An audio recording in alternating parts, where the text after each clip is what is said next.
Hello everyone, welcome back to my channel. আজ আমি আপনাদের দেখাবো এগ চাউমিন। দেখো এখানে পেঁয়াজ কুচিয়ে রেখেছি, লঙ্কা কুচিয়ে রেখেছি, আদা রসুন কুচানো, স্প্রিং অনিয়ন কুচানো আর ধনেপাতা। আর এদিকে গোলমরিচ গুঁড়ো, 4টে ডিম, সোয়া সস, ভিনেগার আর চিলি সস। আর এদিকে জল গরম হতে দিয়েছি চাউমিনটা সিদ্ধ করার জন্য। আর এখানে একটা গোটা গাজরের অর্ধেকটা আর দুটো মিডিয়াম সাইজের আলু কুচিয়ে ভালো করে ধুয়ে আমি রেখেছি।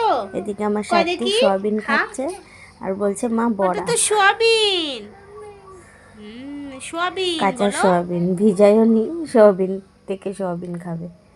এদিকে তেল গরম আমার হয়ে গেছে। এবার আমি প্রথমে ভেজে নেব গাজর আর আলুটা। গাজর আর আলুটা একটু মানে ভালো করে একটু ভেজে নিই, কারণ একটু সেদ্ধ হতে টাইম লাগে, তার জন্য গাজর আলুটা আগে ভেজে নিচ্ছি। তোমরা এখানে আলু নাও দিতে পারো। আলুটা আমাদের খুব ভালো লাগে, মানে আলুটা খেতে আমরা খুব ভালোবাসি। আলু না হলে আমাদের যেন যে কোনো জিনিসে আলু না হলে মনে হয় যেন কী যেন দিইনি। তো আলু আর গাজরটা আলুটা তো অবশ্যই আমাদের লাগে, আর তোমরা চাইলে নাও দিতে পারো। আর এদিকে দেখো আমি চাউমিনটা একটু মাঝখান দিয়ে ভেঙে নিয়েছি, দিয়ে এবার এই জলটা ফুটে এসেছে, জলে ছেড়ে দেবো। সব চাউমিনগুলো একে একে আমি জলে দিয়ে দেবো, সেদ্ধ করতে দেবো। এদিকে দেখো আমার সেদ্ধ হয়ে এসছে। এদিকে 4টে ডিমও আমি ফেটে নিয়েছি, আর একটা কড়াইতে আমি ডিমটা ভালো করে একটু ভেজে ঝুরো ঝুরো করে ভেজে নেব।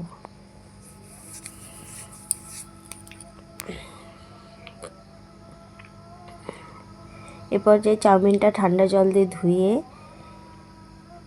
যেহেতু আমি জলেতে আগেই আমি রিফাইন অয়েল একটু মিশিয়েছিলাম, তো সে কারণে পরে আর দেবো না। ঠান্ডা জলে ধুয়ে এমনিই জলটা ঝরাতে রেখে দেবো। আর এদিকে আমি ডিমটা ভালো করে ভেজে নেবো ঝুরো ঝুরো করে। দেখো আমি ঝুরো ঝুরো করে ভেজে নিয়েছি। এবার গাজর আলুটা তুলে নেওয়ার পরে ওই তেলেতেই আমি একে একে আদা কুচি, রসুন কুচি আর একটু সামান্য তেল দিয়ে নিলাম। অল্প হয়ে গেছিলো তেলটা আমার, তো আর একটু দিয়ে নিলাম। সাদা তেলেই আমি করছি, সম্পূর্ণ রান্নাটাই আমি সাদা তেলেতেই করব। দেখো প্রথমে রসুন কুচি, আদা কুচি এগুলো একটু ভালো করে মানে ভাজা ভাজা করে নিলে না খুব সুন্দর একটা সেন্ট আর খুব সুন্দর একটা স্বাদ হয়। আদা রসুন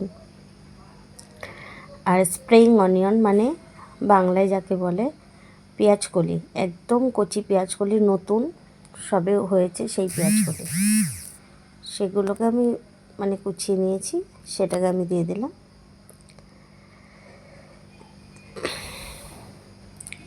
তোমরা চাইলে ক্যাপসিকামও দিতে পারো, এটার বদলে ক্যাপসিকামও দিতে পারো। তো আমি এখানে ক্যাপসিকামটা ইউজ করিনি, আমি এখানে পেঁয়াজ কলিটাই দিয়েছি।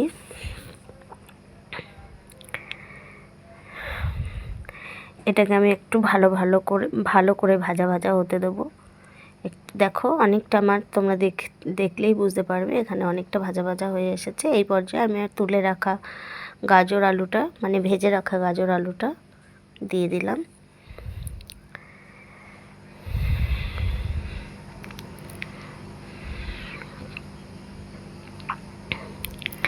এবার আমি ভেজে রাখা ডিমগুলোও দিয়ে দেবো।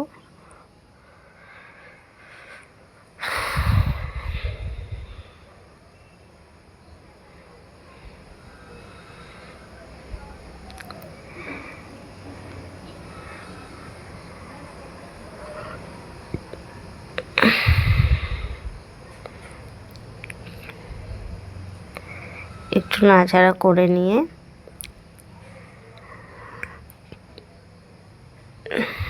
এখানে আমি স্বাদ মতো নুনও দিয়েছি, স্বাদ মতো নুন, হলুদটা আমি দিইনি, স্বাদ মতো নুন। তোমরা চাইলে চাউ মিক্স মশলা পাওয়া যায় সানরাইজে, সেটাও দিতে পারো, বা ম্যাগি মশলাও দিতে পারো।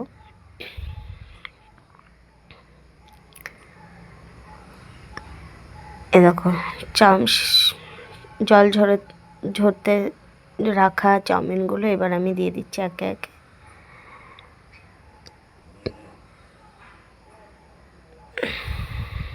সব চাউমিনগুলো আমি একে একে দিয়ে দিচ্ছি। এবার ভালো করে নাড়বো চাড়বো, মানে সব কিছু একসাথে মিক্স করব।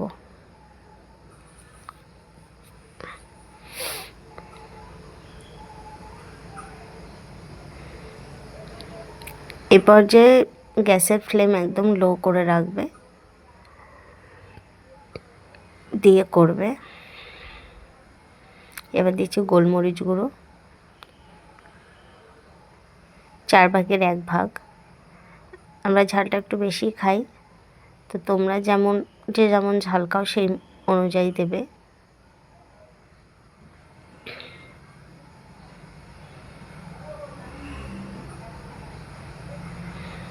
এবার দেবো সোয়া সস আর চিলি সস।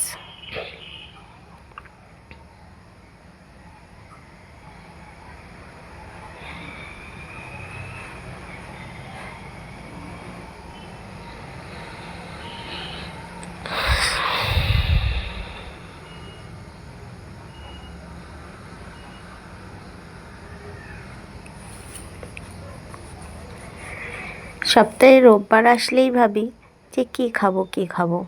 তো আমাদের সত্যি কথা বলতে রোববার আসলেই চাউমিন, মানে একটু ভালো কিছু চাউমিন, ঘুগনি, এটা সেটা হয়। তো বেশিরভাগটা আমরা চাউমিনটাই বেশি পছন্দ করি। কালার